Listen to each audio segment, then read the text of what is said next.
Please note that the information shared in this podcast is for educational and informational purposes only. Nothing discussed should be interpreted as specific legal advice or as creating an attorney-client relationship. If you have questions about your organization or situation, we encourage you to connect with your own local counsel.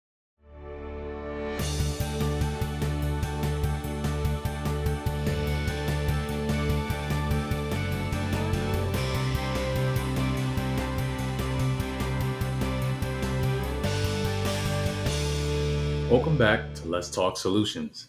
I'm your host, Hunter Pettis, and today we're diving into something that affects every church member, whether you know it or not: general liability. Now, I know when you hear liability, most of us either tune out or think it's just a legal matter for insurance folks to handle. But the truth is, liability touches nearly every aspect of church life, from potlucks and playgrounds to volunteer work. How we manage risk is part of our ministry of stewardship. Matter of fact, I'd like to share a story, a fictional example, to help illustrate this point. Let's say you have a church member. We'll call her Mary. And Mary is 84 years old. One bright Sabbath afternoon, she left church just like she'd done for years. Same aisle, same door, same stairs, same railing. But this time, something was different. As she stepped down, Mary lost her balance. She reaches for the railing, the one she trusted every week. But it had become loose little by little, and no one had fixed it. When she leaned on it for support, it gave way, and Mary fell 15 stairs, and she was seriously injured. Because of the church's possible negligence in maintaining the railing, the general liability policy would be used to help cover the costs associated with Mary's injuries and any lawsuits. The main goal with any hazard is accident prevention. To help us unpack what this means for your church and how to prevent stories like Mary's, I'm joined by two incredible guests who know this world inside and out. First, one of our very own claims counsel here at Adventist Risk Management, Ashley Frazier-Morrison. Ashley's been handling liability claims across the NAD for nearly 5 years, helping churches navigate tough situations and make smart, risk-informed decisions. She brings a strong legal background, including a JD and MPA, and she's worked with everything from admission interlock companies to sexual assault prevention coalitions. And joining her is Leander Tomazeli, our placement manager here at AINS. Leander leads the team that finds insurance solutions tailored specifically for church organizations. Before this, he spent 6 years as a senior account executive, so he knows his stuff when it comes to policy and people. He holds degrees in management and marketing from La Sierra University. Ashley and Leander, welcome to the show. Thank you. Glad to be here. Thank you, Hunter. Happy to be here as well. It's always an honor and privilege, especially in a working remote environment, to be able to have the opportunity to sit down with your coworkers and have broad and deep discussions about risk. In this episode, we're specifically talking about the liability side of things. But before we get technical, I'd love to hear, just to kind of break the ice, what keeps you all doing this work? What is it about protecting churches that you care about? Ladies first, Ashley. Yeah, so for me, the ministry means a lot. It just means a lot to be able to serve in this capacity and to be able to help people from a risk management perspective, help people through issues that they have when it comes to liability, when it comes to employment practices, and just different aspects of ministry that people don't really worry about when they're in the doing part of it. So they're, taking it day by day, seeing how the spirit leads them and different things like that, and just helping them to be able to navigate it in a safe way that meets legal requirements. It's a pleasure of mine.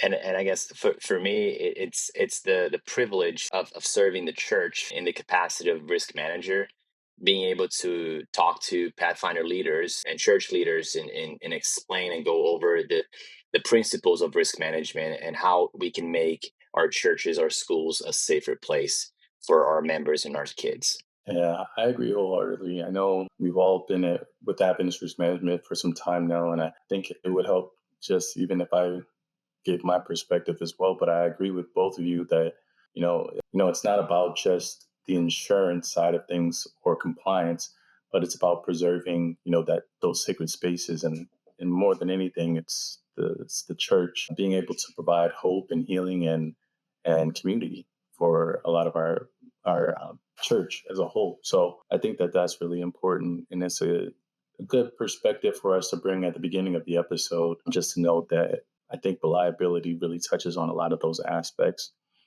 So, as we begin to kind of lay a foundation for this conversation, I think probably for our audience sake, it would be a good opportunity for us to kind of break down what liability means from a legal and risk context. And also kind of to touch on how is it different from simply being helpful or involved. We see some situations in which a lot of it is done volunteer work as opposed to a contractor. So let's start there. How let's define liability and what does that look like? Yeah, and I'm happy we have Ashley on the call. Have that attorney background information when it comes to liability and the attorney perspective of things. But I'll start by mentioning that in my understanding of in a risk context and liability is that the church's liability is anything and all things that the church is responsible um, for doing, but in some cases they forget or they fail to do those to hold up those responsibilities. So then those things become a liability to the organization. And there are many nuances and variables from that point on. But in in short words, it would be the responsibility that the church has to and obligations to do different things in different areas where the church touches. Yes, and to add to that, when we talk about liability in a church setting specifically, especially in a sub-debt in this context, we're really talking about who's legally responsible when something goes wrong. So it's not just about being involved or trying to help out. It's about whether someone had a duty of care and whether they failed to meet that duty in a way that caused harm. So people serve in ministry usually because they care. They're passionate, they want to contribute. But from a risk management perspective, good intentions alone don't protect the church from liability. So then the question becomes, did this person have a responsibility to act in a certain way? And did their actions or inactions cause someone else to get hurt or suffer a loss? So here's how it plays out in different roles in the church. I know you're talking about contractors versus volunteers or employees. So if you're an employee, like a pastor or a church school teacher, then you're acting on behalf of the church. So if something goes wrong while you're doing your job, then the church can be held responsible, called vicarious liability. So that's why things like training, policies, and proper supervision matter so much. And if you're a contractor, like let's say a plumber coming in to fix something in the church or someone providing music services, you're more independent.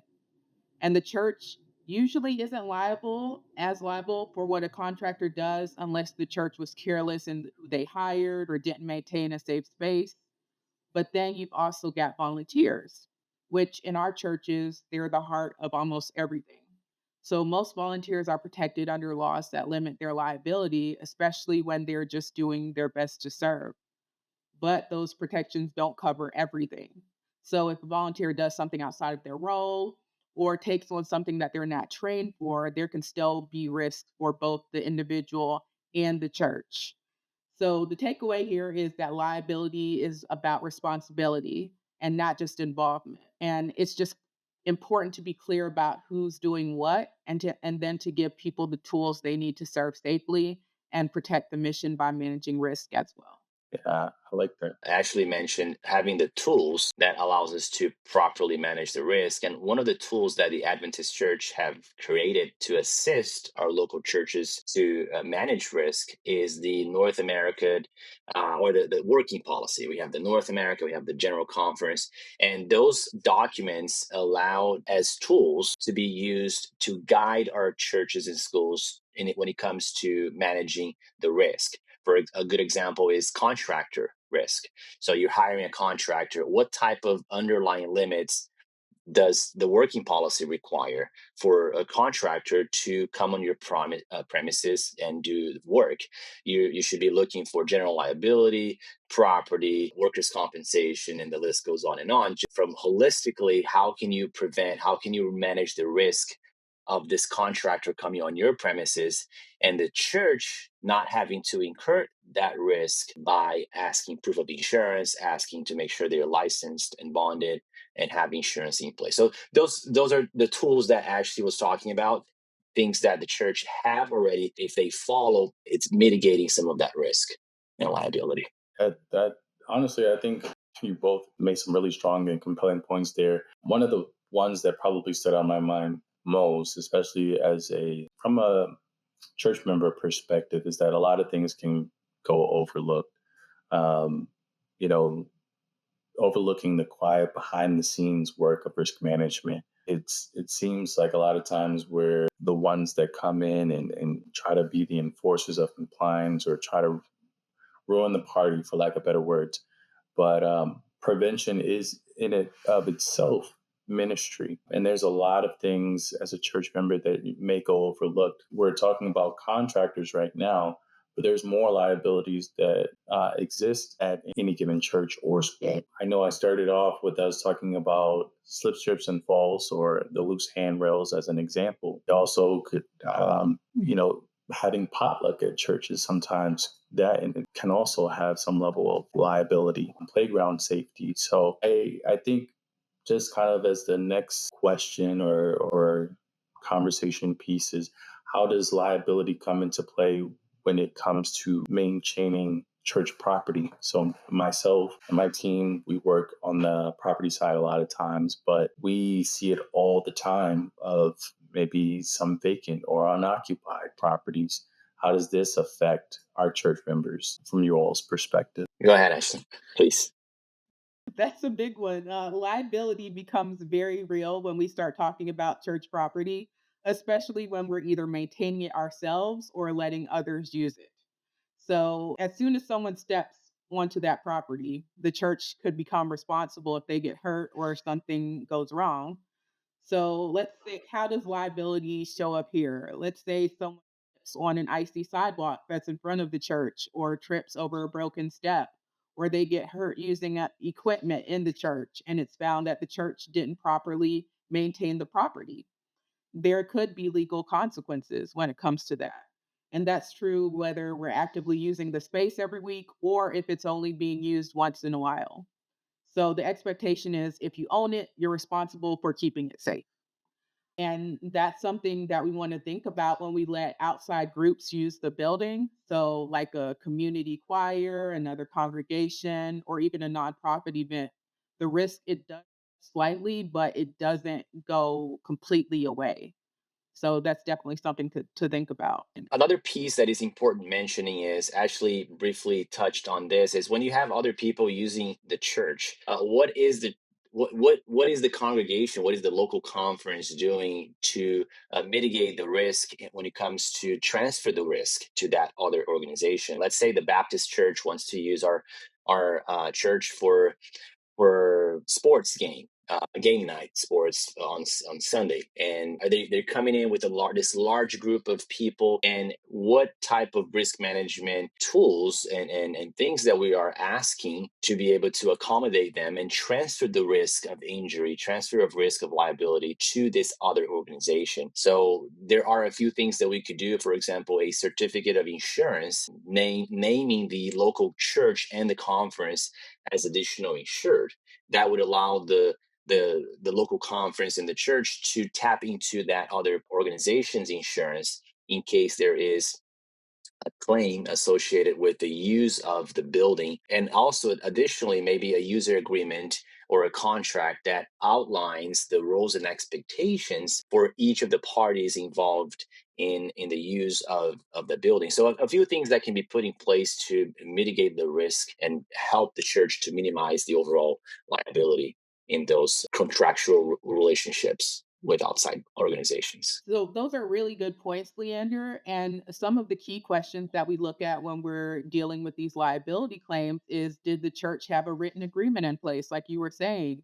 Or did the church, the group carry their own insurance? Or was the space safe and in good condition?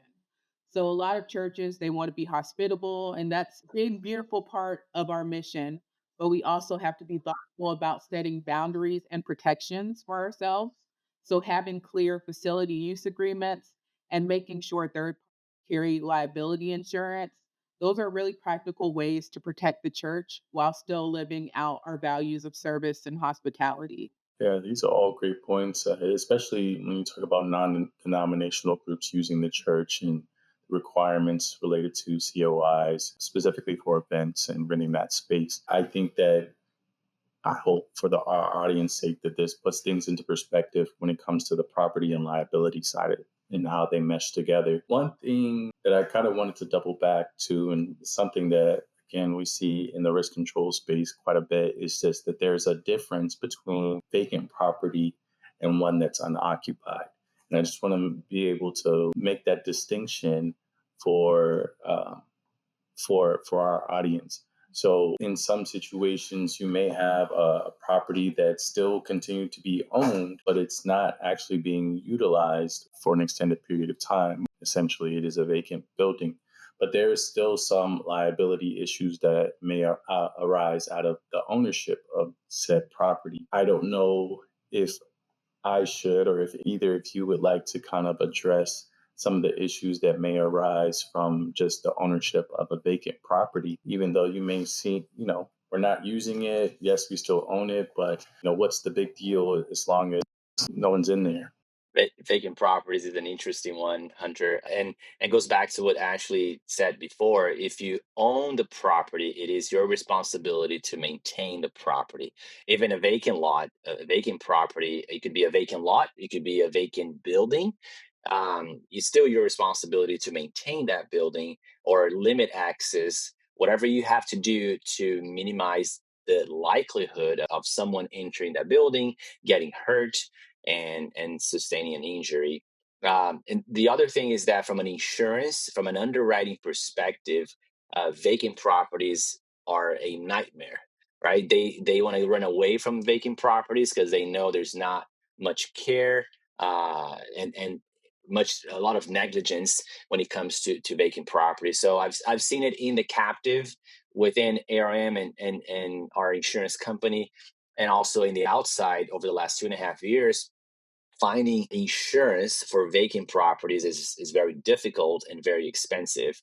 And that's the main difference between vacant and unoccupied. Unoccupied gives this idea that there's just nobody there at the moment, but the property is being cared for, it's being supervised by the owner of that property. So I think that's the main difference between vacant and unoccupied. Exactly. Yeah. Yeah. Absolutely. And just to add on to what Leander was saying, so a vacant property in my mind, I like to think of it as a property that's not being used at all. So there's no people, no furniture, no ministry happening. It's just sitting there. And from a risk management standpoint, vacant buildings can actually present a bigger concern because they're more vulnerable to vandalism, weather damage, unnoticed maintenance issues that happen. So they sit for too long, and then all of these things occur, and then you're trying to, determine coverage for those types of buildings, and it's just pretty difficult rather than an unoccupied building. So unoccupied, on the other hand, that just means that's not currently in use, but it's still furnished, it's still maintained, it's still ready to be used. So let's say a church that's in between services or not being used during the week, but is still active on Sabbath. So that could be a different risk, and the policy for that is going to be different. So, like Leander said, just to add on that, either way, both properties you have to maintain because they're your properties. So, if you own it, then you have to keep it safe. And I also recommend checking the policy for language around vacant property. Most insurance policies have some sort of language or limited coverage as it relates to vacant property. So double check if you do own a vacant property, double check how does your insurance policy responds to a vacant property. Absolutely. Excellent points. Excellent points. I anytime I think of vacant buildings, I always think of the broken window theory, or I think it's also called broken glass theory, which is just a criminological theory about this suggests visible signs of disorder or neglect can have a um, negative effect on buildings or encourage further uh, crime or vandalism of different properties. So, I think that that's probably drives the point home a little bit more that unrepaired or vacant buildings as they go and continue to be vacant, that's a graffiti artist's haven, or for any other liability issues that may arise. We're spending a little bit of time talking about the property liability side of things, but I'm interested to hear, have either of you seen a case or had any stories or arrangements where having the right parameters in place went right, having the right safeguards actually paid off? And I think that that's the point that we, more than any time, we want to drive home for our audience. It's okay, I hear what you're talking about, but give me an example of it going well. Yes. So I've definitely seen these kind of shared space arrangements go well when there are clear boundaries and written agreements in place from the beginning. For example, one church I was working with, they rented out their sanctuary to a non-denominational group every Sunday afternoon. And the arrangement, it worked smoothly because they had a formal facility use agreement that spelled out everything. So time frames, responsibilities for cleanup, insurance requirements, even how shared storage would work. So that's something that's really important when you're looking at those shared spaces and the boundaries that need to be set. And it's not only a matter of the final payout amount in case of a claim, but it's also the setting of expectations that you put in place between all the parties involved. You're setting the expectation that if point A and B are not followed, nothing is going to happen. That contract will be breached, and therefore they would be the coverage would not respond to protect them in this particular case. So I think it sets the expectation with that other organization who you're doing business with. Those are great examples, and it hopefully that encourages everyone who's listening to either have a conversation with your account executive or legal counsel just to make sure that you're having going through the right conduit to make sure that everything is copacetic. I I do, just for a moment, I want to make a little bit. I know it seems kind of probably going to seem like a strong pivot. Playgrounds. We always talk about providing a safe environment for our kids, especially when you're talking about the uh, sexual misconduct or chaperone, having the right number of chaperones in place. But this time, I kind of want to talk about something a little bit different, which is playgrounds. Sometimes those go overlooked. Sometimes I've been to different properties where they're actually abandoned or not up to date. There's been some interesting technological developments with playgrounds now versus maybe 50 years ago. So, what should we think about when using playgrounds? Should we have designated hours, or what does that look I like? think we need to start by taking two steps back and then talk about for a moment about who are you hiring to install your playground. The recommendation from ARM is to use a reputable and professional company to install the playground, because you got to make sure that all that equipment, all the playground equipment, follows the state or national safety recommendations. And if something were to happen to the structure of the playground and seriously injure a kid, then you would have at least more backing, more support to protect your organization and respond in case of liability. Exactly, and then if you have the proper entity install the playground, then you can just do your regular maintenance and safety, including having your regular inspections, checking for things like rust or tripping hazards or grounding in case there's a fall. And then you also want to think about clearly outlining rules for adult supervision. So unsupervised play increases risk significantly for kids when they're using playground equipment.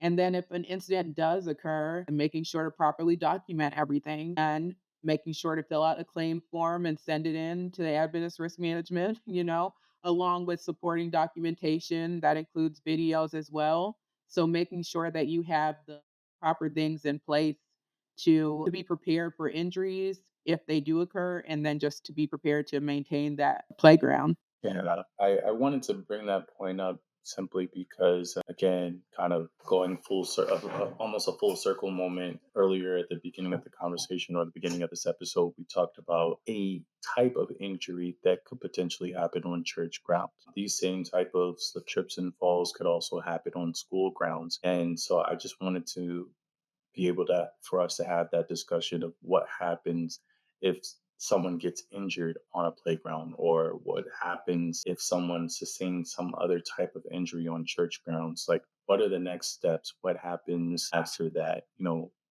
The unfortunate event of someone getting hurt on the premises. So let's talk about that a little bit. I think Ashley mentioned that a few minutes before, and it goes back to documenting the entire process from beginning to end. You want to make sure that you have all the data necessary to share it with the attorneys, share it with the claim examiner, to better assist and better process the claim in a fair way. So documenting the process, incident reports, filling out the claim accurately makes a big difference for attorneys like Ashley to process, a bodily injury claim that happened at your playground. Yes, that's one of the biggest things is documentation. We love to have proof and evidence and just documents so that we can have it for the file. And it protects everyone involved, to make sure that you have a record of what happened. So that's one of the biggest things for injuries that happen on a playground or at your church. Any type of liability situation. If there's a question about liability, those documents will help us figure out what happened and where to go. All excellent points. All excellent points. On one last point that I want to make sure that we talk about, and we've briefly hinted at them multiple times, and we all know that there are a strong pillar in the church as a whole, and that's volunteers.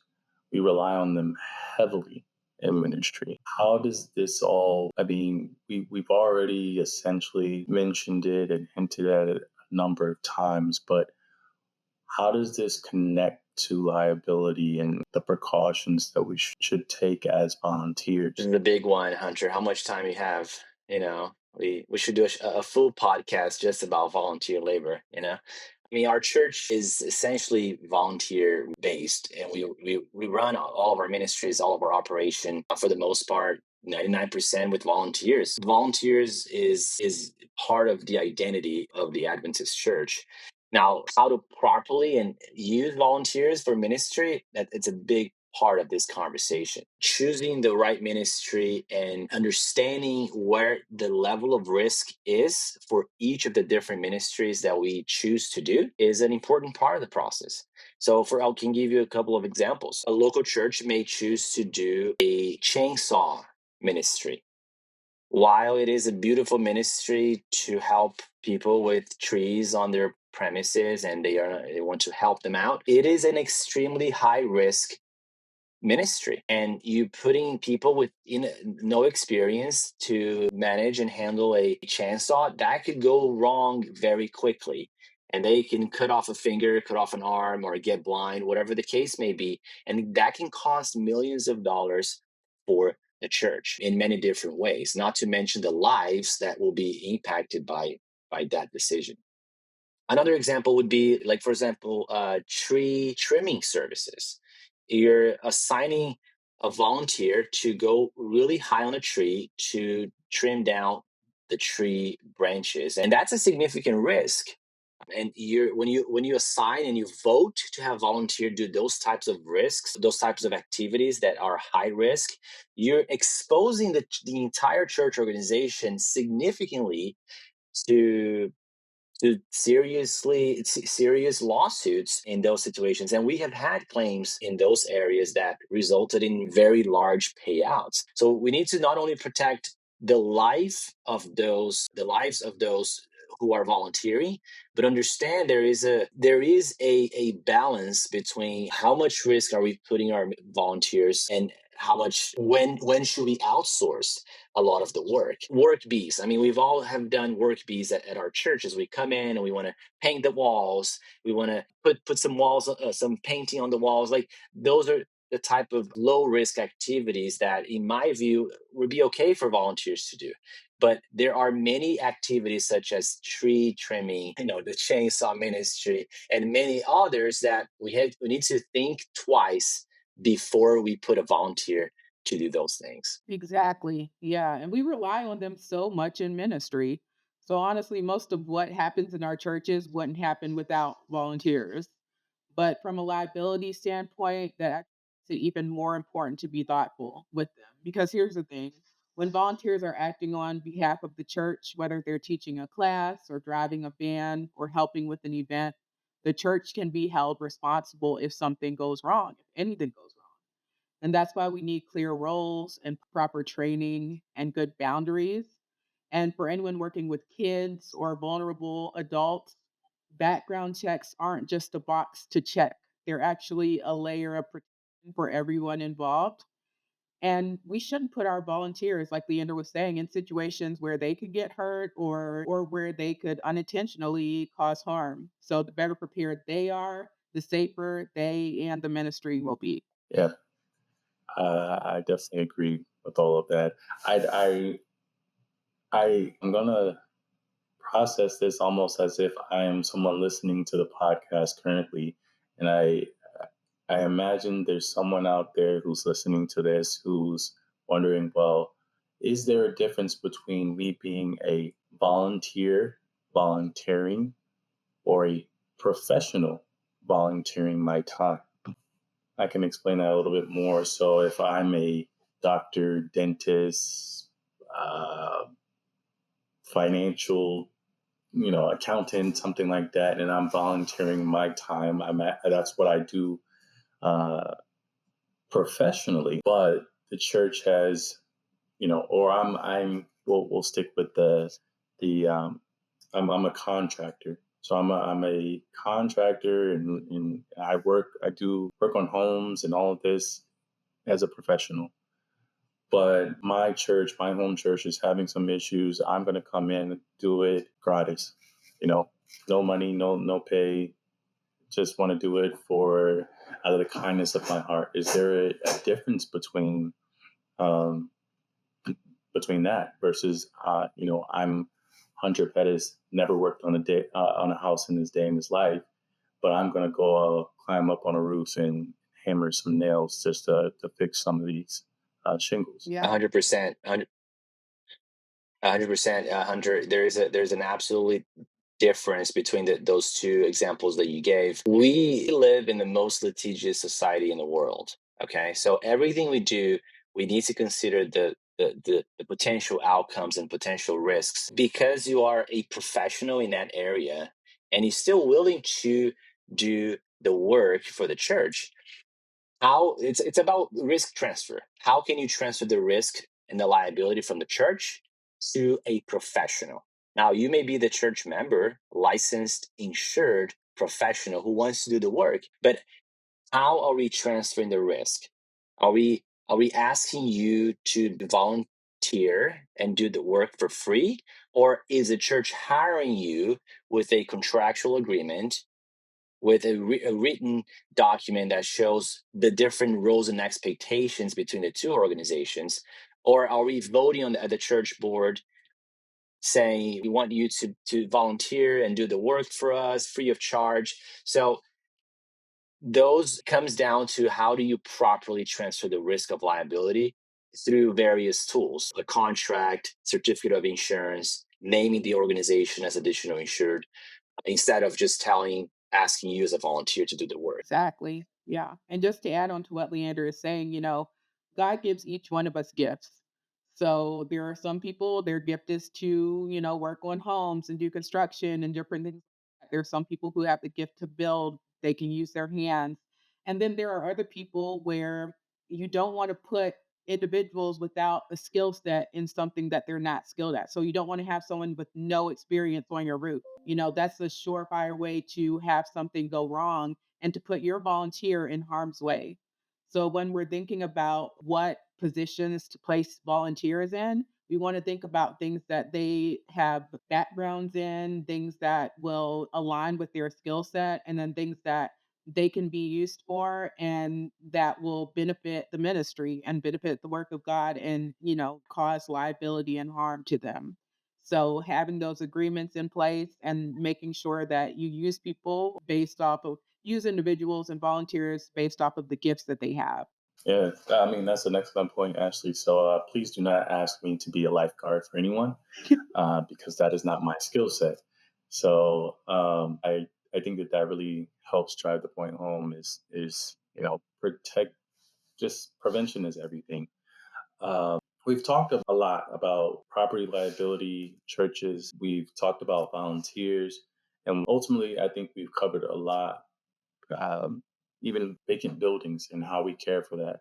So I do want to kind of give you all the opportunity for us to put a little bow on top, and let's end with a quick takeaway of just what's one thing you would like every church board or lay member to truly understand about liability. If there was anything that they could take from this episode and really like, man, I'm so glad I listened to this. I'm able to go take this and educate my church members so that we can be well prepared in ministry and protected a little bit better when it comes to liability. So if I could Go leave ahead, oh, Ash.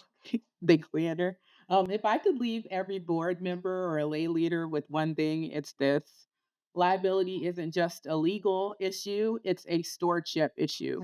So caring for people means thinking ahead about how we are going to protect them, how we use our property responsibly, and how we honor our volunteers by giving them safe, well-defined roles. Good policies, insurance, documentation. It may seem like just useless paperwork to some, but it's actually a very important part of ministry. It helps us build trust, avoid preventable harm, and stay focused on the mission. So I would leave everyone with that. I would like to leave with the comment that the world is not perfect and we will never reach perfection, even when it comes to risk management. But we have to start somewhere. And for some, it's going to be the baby steps. For others, they will already matured into the risk management journey.